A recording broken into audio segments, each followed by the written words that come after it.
Hey guys, Metal Driver here, back with another WWE Elite review. Today I'll be looking at the Amazon exclusive fan takeover, Randy Orton. Looking at the side of the box, you see an image of Randy Orton. Then on the back, you see another image of Randy, the fan vote on which attire this figure was based on, a description of this figure, and then the rest of the figures that are in this wave. Alright, now that we have looked at the box, let's go ahead and open this figure up and take a closer look at Randy Orton. Alright, and here we have the Legend Killer, Randy Orton, out of the packaging. But before we take a look at the figure, let's go ahead and look at the accessories that he comes with. Alright, so he comes with a WWE microphone with the modern logo, two stylized hands so he can do his Randy Orton pose, and the Intercontinental Championship belt. Taking a closer look at the IC belt. Now we have seen this before, this is not a brand new piece, but it is nice to have. This is the egg-shaped version, the one that was introduced in the Attitude Era, and that was pretty prevalent in the Ruthless Aggression Era, so this is nice to have.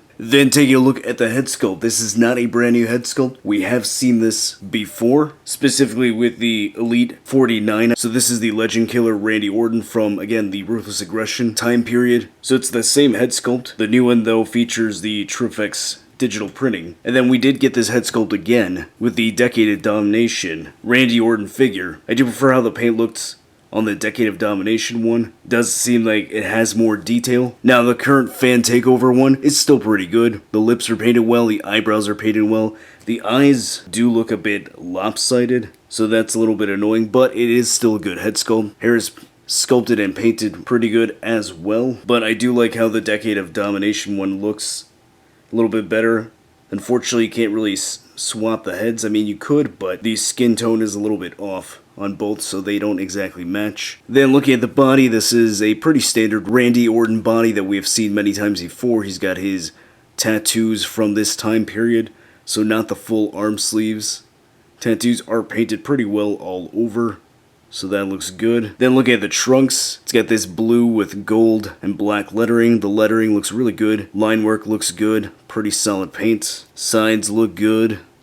Front looks good, so does the other side. So this is based off his WrestleMania 20 attire, so it's nice to have this blue version. Then he's got standard knee pads and black boots. Going over the articulation, the head is on a ball joint. It does look that high up, goes that far down, can turn side to side, and tilt pretty well. Shoulder has a hinge, it allows it to go that high up, which is not high at all. Can rotate all the way around, it's a bit stiff. There's a bicep swivel.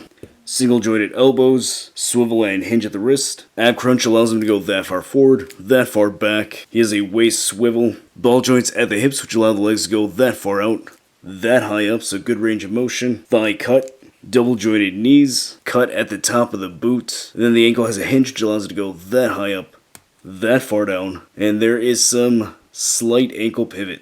Alright, and here's the fan takeover Randy Orton next to the original Elite 49 Randy Orton figure. As you can see, the head sculpt on the new one looks much better than the previous one, and I do have his t-shirt rolled up so that you can see the difference in the color scheme on the trunks. Then here he is next to the Decade of Domination Randy Orton figure with the same head sculpts. And then finally, here he is next to the Decade of Domination Randy with the shaggy head sculpt. Alright, so what are my final thoughts on the new fan takeover Randy Orton figure? I think this is a pretty good figure. The paintwork came out really well on the tattoos, the trunks, and the head sculpt. Now the eyes do look a little bit lopsided, but it's not the biggest deal in the world. It's not too noticeable, especially from afar, and I do think this head sculpt looks a little better now that I've given it a few more looks. So I think it's a pretty solid figure. It's definitely an upgrade over the Elite 49 version, and if you missed out on that one, now's your chance to have a Ruthless Aggression Legend Killer Evolution version of Randy Orton in your collection. So for that reason, I think this is definitely a pretty good pickup, whether you missed out on the original or if you just want to have an updated version. So if you haven't done so already, go ahead and like this video and subscribe. And if you want a chance to have a shout out on the next video, go ahead and comment down below, just like how Jesse Garcia did with his woo comment that he left on the Ultimate Edition Ric Flair video. Be sure to follow me on social media and keep up to date with all my wrestling figure photography, and I'll see you next time.